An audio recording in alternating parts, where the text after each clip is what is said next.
Santiago Frachina es economista. ¿Se están espiralizando los precios? Sí, obviamente, sobre todo el precio de los alimentos y los precios regulados como las tarifas de los servicios públicos, la nafta, por decisión del gobierno, ha aumentado. Pero una cosa es que aumenten y otra cosa es que aumenten sobre el aumento. Digo, entra en una lógica loca se esto. está diciendo que en noviembre, diciembre va a ser 4% mensual, ¿sí? En noviembre y diciembre se está proyectando. Con lo cual, lo que digo, yo me acuerdo 2016 que habían dicho meta de inflación para este año, nosotros nos olvidamos, pero había 25%, dicho... No, 5%, Sturzenegger. ¿Para este año? 5% este año, cuando lanzaron las metas de inflación. Habían prometido una inflación acumulada para los 4 años del gobierno de Macri del 74%. Vamos a terminar casi con 300% de inflación acumulada. Este año se está discutiendo si va a ser entre 55 y 60% de inflación. 5% 2016, después dijeron 23% en el presupuesto del año pasado para este año. Lo que ha fracasado, y me parece que ya es indiscutible, es la visión monetarista de la inflación en la Argentina. Esto de que la inflación es un fenómeno monetario. Ellos dijeron que la inflación es por 3 causas. Emisión monetaria, aumento de la demanda y suba de los salarios de los trabajadores. Emisión monetaria, estuvieron un año sin hacer emisión monetaria, en septiembre se cumplió el año, 55% de inflación acumulada, no hay demanda y siguen subiendo los precios y los salarios de trabajo se pulverizaron, con lo cual está claro que esa concepción que tenían los ortodoxos de que las causas de la inflación eran esas, ha fracasado rotundamente. Y está casi demostrado que la inflación en la Argentina es un fenómeno de costo, una inflación cambiaria, lo mismo monetario. De costo y de especulación y de costumbre, sí. Porque el aumento por las dudas, la concentración económica. Bueno, fíjate, a mí me llamaron mucho la atención las declaraciones de Massa, hablando sobre la concentración económica, y ya él en algún momento había cargado contra los supermercados y los márgenes de rentabilidad que tienen los supermercados. Pero me parece que ahí va a estar la madre de todas las batallas, porque ahí el gobierno se empieza a discutir si no hay que sentar a los grandes formadores de precios. ¿Qué dicen los grandes formadores de precios, Leandro? Bueno, me acordaba de algo que me contó alguien de un supermercado extranjero que se asombran cuando vienen de afuera de cómo hacemos nosotros para vivir con tanta inflación. Porque, por ejemplo, vienen en una misión hace 2 meses y el dólar está a 60 y hoy está a 70. Y eso es muy anormal, pero para cualquier país del mundo. Eso sí, claro. Muestra que... Pero nosotros tenemos una resistencia tal que para nosotros si sube el dólar 10 pesos no pasa nada. Recordemos esto que viene ya de los años de Prat-Gay. Cuando Prat-Gay sale del cepo con un dólar a 9 y el dólar va a 16, lo que el gobierno había dicho que estaba descontado, que ya esa suba de precio estaba. Bueno, ese fue el... Y se comió un 6% de inflación. Claro, ese fue el puntapié inicial de una inflación que va a ser superior al 60%, según lo que dicen los empresarios. Te aporto algo respecto a lo que decías de la ley de góndolas que hablaba Massa. A mí me da la sensación de que el próximo gobierno la va a tener como una especie de látigo. Porque lo que se está especulando es que la ley de góndolas se trate en diputados, tenga al menos media sanción y que después quede ahí. Le dijeron que iba a ser uno de los 3 primeros proyectos. Así es. Esa es una. Yo creo que no tiene demasiada utilidad para contener los precios en el escenario. Aclarémosle a la gente de qué es una ley de góndolas. Es cuando uno va al supermercado, en general tiene 2 proveedores. El ejemplo que les daba de fideos. Hay 2 fabricantes de fideo que pueden ofrecer 20 marcas de fideo, pero en definitiva son 2 fabricantes de fideo. Hay 2 fabricantes de cervezas, uno va a ver un montón de etiquetas, pero son 2 fabricantes de cervezas. Hay 2 fabricantes de shampoo, uno va a ver un montón de etiquetas, shampoo para pelo graso, pero son 2 fabricantes de shampoo. Lo que dicen es que la ley de góndolas permitiría que otros pequeños fabricantes ingresen a las grandes superficies para vender sus productos. Sí, tienen cupo de entre 15 y 20% de pymes dentro de las góndolas, pero no parece ser una herramienta tampoco tan fuerte como para combatir este problema. Te doy algunos datos concretos a septiembre de precio acumulado en el año de los supermercados, que el último dato cerrado que hay de productos. Vos en la editorial decías que las harinas antes eran algo barato. Bueno, 110,4% de la suba de la harina en el año. De los productos que tienen harina en el supermercado. No va en línea con ninguna inflación, ni con... Creo que ni con el dólar va en línea. El aceite subió 64% en el año, casi como la inflación. Pero con lo cual termina siendo un castigo que la Argentina produzca algo. ¿Sí? La Argentina es un imperio aceitero y el aceite sube. Es un imperio triguero, te sube en el trigo. Es un imperio de carne, te sube en la carne. Bueno, la pasta subió 71. El arroz 60, que vos decís, bueno, es algo económico. Bueno, ahora ya casi nada es económico. Vos fíjate las galletitas dulces, por ejemplo, 60,2% y las saladas 55%. Y lo que más ha impactado es el tema bebidas. Vos hoy vas a comprar una botella de agua y no la conseguís por menos de 70 pesos. Y un bidón de agua de 6 litros está a 150 pesos. Las bebidas que antes también eran algo económico. Vos ibas a comprar una botella de cerveza, una botella de agua, tampoco. ¿Cómo se frena esta locura? A ver, quiero decir dos cosas. Una con respecto a la ley de góndola. En Estados Unidos, por ejemplo, existe en todos los estados que el 40% de lo que tiene que proveer al supermercado tiene que ser de las economías regionales. Es decir... En Estados Unidos. Exactamente. No en Cuba. Estados Claro, Unidos. porque ¿qué te hacen los supermercados? Primero, te venden la punta de góndola, donde vos decís, bueno, donde ve el consumidor, eso te lo venden. Con lo cual los grandes productores son los que pueden pagar eso. Te pagan a 180, 360 días. Un pequeño productor no resiste eso. En un contexto inflacionario. Exactamente. Es un negocio doble. No resiste y ellos, mientras tanto, ponen la guita en la bicicleta. Entonces son ellos mismos los que terminan destruyendo al pequeño productor, que no pueden entrar en las grandes cadenas de supermercados. En los países como Francia, los supermercados no pueden estar en el centro de París, tienen que estar en las afueras, con lo cual ahí aumentan la competencia. Eso es central, lo hacen los países más capitalistas desarrollados, con lo cual... Los países serios, según el propio gobierno. Exactamente. Entonces, me parece que es una medida trascendental para darle lugar también a las economías regionales para que puedan empezar a competir. Damián, ¿cómo se puede intentar desactivar, o qué puede hacer el próximo gobierno para desactivar la locura de los precios?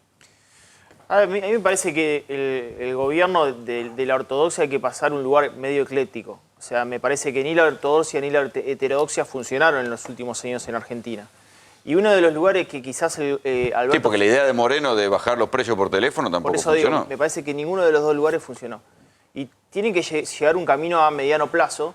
Y una de las cuestiones que sí me gusta de Alberto Fernández es hablar sobre pymes. En Argentina, del 2013 al 2018, cerró el 39,7% de los microempresarios. Si vos no tenés 39%. 39,7%. Esto es dato del Ministerio de Producción y Trabajo de la Nación. 4 de cada 10 microempresarios cerraron en Argentina, generan el 85% del volumen de empleo. ¿Qué es un microempresario? Es un futuro pequeño o mediano que puede competir con las grandes, por lo cual restaste oferta y competitividad a los sectores de alimentos, incluso cerraron muchos. Ahí te detengo. ¿Los grandes empresarios están contentos con esto? Dicen, bueno, tenemos menos competencia, o también están perdiendo. Bueno, Alberto Fernández estuvo en una fábrica pyme, que fue el primer acto con un empresario grande, con el Textil T de Caragocián. Caragocián es el hilandero más grande del país. En 2016, cuando empezó, tenía 1.900 empleados. Hoy tiene 1.100. Cuando vos ahí pasabas el tape de cuántas pymes cerraron, bueno, cerraron los grandes también. Arcor venía avisando ya en 2016 que la situación era compleja. Este año cerró 2 plantas. O sea, no estamos hablando de una preocupación que iba solamente al sector pyme. Por eso, yo siempre digo que cualquier caricia que le viene a los industriales en un contexto donde hubo 4 años casi de política nula industrial, todo parece ser suficiente. Ahora, un apunte político respecto a precios y a lo que viene respecto a Alberto Fernández. En la foto que hubo de Alberto Fernández en la asunción de Mansur en Tucumán, ahí hubo un pleno de sindicalistas. A mí me parece que hay que ponerle el ojo a eso, porque ahí la discusión que se va a venir es precios y paritarias. Si los empresarios están dispuestos a contener los precios y si los sindicatos están dispuestos a negociar algo parecido a una suba más paulatina de los salarios. Recordemos que hay una paritaria que es muy grande y muy importante. Pero los empresarios ya subieron. Por eso ¿Están haciendo el colchón ahora? Bueno, a ver, vienen haciendo el colchón desde antes, pues si vos ves la suba de precios de todo el año, ya vienen subiendo más que la inflación. Por lo tanto, es casi una normalidad que lo hayan hecho ahora. Pero por eso te digo, ¿cómo se puede desactivar esa bomba? No, a ver, nadie rebaja un precio. Es central el acuerdo económico y social, sí, para estabilizar precio, para empezar inclusive a reducir precios y subir el salario real en términos graduales. Pero eso hay una es parte fundamental. que yo disiento, que me parece que es un poco como naif pensar que estos tiburones que remarcan por las dudas todo el tiempo, van a perder. ¿Cómo van a perder si nunca pierden? Porque justamente no pierden, porque es por cantidad lo que tienen que ganar ellos. Si ellos venden más porque hay más consumo, ellos van a ganar mucho más de lo que están ganando ahora, pero ganan por cantidad y no por precio. Eso es lo que tienen que entender los empresarios. A ver, siempre la discusión de economía es la racionalidad microeconómica del empresario no es la racionalidad macroeconómica. Es decir, para mí microeconómicamente es racional aumentar precio, pero para la macroeconomía eso es irracional porque eso pulveriza el consumo y genera que el mismo empresario no venda más. ¿Quién debe dar racionalidad macroeconómica que termina después generando que el empresario venda más? Es el Estado argentino y el acuerdo económico y social va a servir para eso. Ahora, ese acuerdo es coyuntural. Después tenemos que lograr que es la causa de inflación en la Argentina, que tiene que ver con inflación cambiaria, tenemos que ir hacia una estabilidad del tipo de cambio. Esa es la discusión central que tenemos que lograr en la Argentina y sobre todo inflación de costo con la tarifa de los servicios públicos, desdolarizar tarifas de servicios públicos. Pero es una bomba que tiene varios cables obviamente, que hay que ir cortando. Obviamente. O tenés las tarifas, el dólar y también la concentración económica. Tenés 3 cables que son complicados. Sí, eso es lo que va a tener que manejar el gobierno y por eso me parece racional un acuerdo económico y social donde todas las partes se sientan y vean cuál es el mejor camino para todos. Una cosita ahorita sobre la concentración. Cuando más habla de Molinos, a mí me parece que hace eje en una cuestión importante que son los proveedores, digamos, que es donde está la formación de los precios. Vos hablabas de concentración, 2 o 3 empresas. Bueno, primero ese sector. Después sentarse con el sector del supermercado y ver cómo hacen para un poquito más o un poquito menos rentabilidad. Pero si la cuestión de la producción no se ordena, no hay ley de góndola que valga. O sea, vos estás con un aumento de 100% de la harina en el año con 2 empresas que lo producen, casi una te diría. O sea, si te producen menos, te suben el precio. Es un problema. Damián. No, lo que me parece que además de la puja con el sector privado, se va a dar con el sector público, porque las cuentas fiscales no están bien. Digamos, las cuentas del sector público están mal. Me parece que Alberto Fernández, digamos, a expensa de lo que muchos creen, va a tratar de ver cómo modera el aumento de los salarios públicos. Y ahí me parece que iríamos hacia un esquema donde va a tratar de mostrar desde el sector público cuál va a ser viable, qué aumentos van a ser viables y que sea un sendero para el sector privado. Cuestión que ya ¿Va a tener un quilombo con los sindicatos? Cuestión que ya se probó y es muy difícil hacerlo. También con el sector público va a tener esa situación. Y acuerdo de precios y salarios, 6 meses, donde tiene que haber un programa económico, fiscal y monetario. Sí, Fer. Sí, no, a mí me preocupa, primero, me parece que no tiene conciencia el gobierno, primero de que falta un mes, que no es seguro que no pueda explotar esta situación con este nivel de aumento de De precios. espiralización. Sí, puede haber una cosa de que la calle se vuelva muy complicada. Y segundo, que los pueblos cuando llegan a un nivel de hartazgo, explotan contra cualquiera, es decir, puede ser una bomba que le explote mirá a los- Chile. Por eso, exactamente. Entonces, a mí lo que me preocupa es esto. La caída interanual del consumo da 18,6, de que la gente perdió como un 18,6 de posibilidad de consumir. Si sobre esto vienen todos los aumentos que están metiendo, mi pregunta es, ¿Cuánto va a caer? Kicillof le dijo, le pidió a María Eugenia Vidal, mire, no ponga el último aumento del 25% de la luz. Yo acá no sé si es un compromiso que tienen con los empresarios para dejarle, mira, te dejo lo más alto posible, después arreglate vos, o si es para jorobar, porque suponiendo que llegue Kicillof y diga, la primera medida mía es bajar la luz 25%, ya es un tema. Y que los precios, el de comida, haya una retroactividad, vuelva para atrás, no pasa nunca. No. Entonces digo, si estos muchachos se van a dedicar a los supermercados, diciendo, claro, Alberto propone un pacto de caballeros, entre todos nos tenemos que sentar, de Sí, van a caballeros, empezar con el agua alta. Claro, entonces, si ya tiene un atraso del 20%, la paritaria está retrasada, le encaja un 40 más, no puede dar un aumento de salario del 100%. Entonces, esto yo no sé si está hecho para que le explote al gobierno y diga, bueno, che, vamos a dejarse la podrida. No se entiende. Porque Pero además, porque la teoría económica en la Argentina fracasa, porque no existe la oferta, no existe la demanda. Lo único que define el precio de algo es cuánto te pueden sacar de bolsillo. Sí. No, sí, en parte sí. No hay mercado transparente, quiero decirte. No, en parte los mercados sí. transparentes suben menos que los mercados cerrados. Y en parte Mirá sí. la salada, mirá las frutas y la verdura, mirá la carne. Suben menos que lo que suben los mercados concentrados industrializados. Sí, yo creo que en parte sí, pero también en parte tiene que ver, a ver, entendamos que este fue un gobierno devaluacionista serial. Si no entendemos esto, 9,75... Que vivió quejándose y diciendo que combatía pero la devaluación. De 9,75 a 65 pesos subió el dólar. Entonces digo... 550%. El pobre comerciante, digo, también ellos tienen un problema de costo que les sube. El comerciante hoy o subo precio o cierro. No tiene otra alternativa, porque si congela los precios y para vender un poco más, no le dan los costos. Entonces pulveriza un poco la rentabilidad, pero después tiene que... Pero el gobierno, tiene ¿para que qué cerrar. sube la nafta? ¿Para qué sube la electricidad? ¿Para qué Bueno, sube? pero lo hizo permanentemente. No, pero lo hace eso. de nuevo ahora. Sí, pero porque tiene un compromiso Pero con tiene que las saber el petroleras, gobierno. con las energéticas. Tiene un compromiso que ha dolarizado la tarifa de los servicios públicos, ha dolarizado el combustible. Pero eso es una locura. No podemos funcionar en una economía donde las empresas ganan en pesos, los trabajadores ganan en pesos, tener eso que forma parte de los costos de todo proceso de producción y comercialización dolarizado. Eso es una locura. Bueno, este gobierno lo hizo y además devaluando en forma permanente. Sí, Leandro. No nos olvidemos un dato importante, que es que la nafta estaba congelada y se abrió una ventana para descongelarla 2 veces. 2 veces. Menos mal que sí. estaba congelada. Bueno, pero ojo que lo que dicen las petroleras hoy, incluida YPF, es que están atrás 15 o 20%. Por lo tanto, Sí, bueno, cuando porque ellos opere- cuentan la tarifa dolarizada, qué vivo. Bueno, pero por eso digo, pero cuando Porque a los fines- el petróleo de la tierra no sale en está dólares. bien, pero a ¿eh? los fines prácticos de evaluar si va a haber más impacto inflacionario hay que mirar ese costo Claro. también. Porque ese es el transporte, o sea, todo lo que viene antes de que la gente lo vea en la góndola. Si está atrasado 15%. Sí, Inti. A ver, hay algo que me parece que hay que poner en valor, que es, nosotros solamente le vendemos al mundo comida y muy pocas cosas más. Con poco valor agregado. Con muy poco valor agregado. Y le compramos al mundo teléfonos celulares, lamparitas, cámaras de televisión, transmisores, teléfonos, coches, autopartes, viajes. Viene el verano, la clase media que tiene un mango, que probablemente en el verano mucho tipo que tiene un mango, digamos el que tiene un mango, que es mucha gente de la clase media, ¿a dónde te crees que va a viajar? A cualquier lugar del mundo que se le cante, lo va a pagar en cuotas y probablemente el Estado argentino le financie las cuotas para viajar con aviones que no fabricamos, que vuelan con combustible que no producimos, que se reparan y se entrenan los pilotos con insumos importados. Nosotros no discutimos nunca qué cuerno le queremos vender al mundo, nunca discutimos, mirá la cara de Santiago diciendo que sí. Comparto. Está bien, es un problemón. Y no lo podemos discutir, Rolo. No, ya terminaron las elecciones y cuando vos te querés poner a ver en el conjunto de los medios, digamos, ¿no?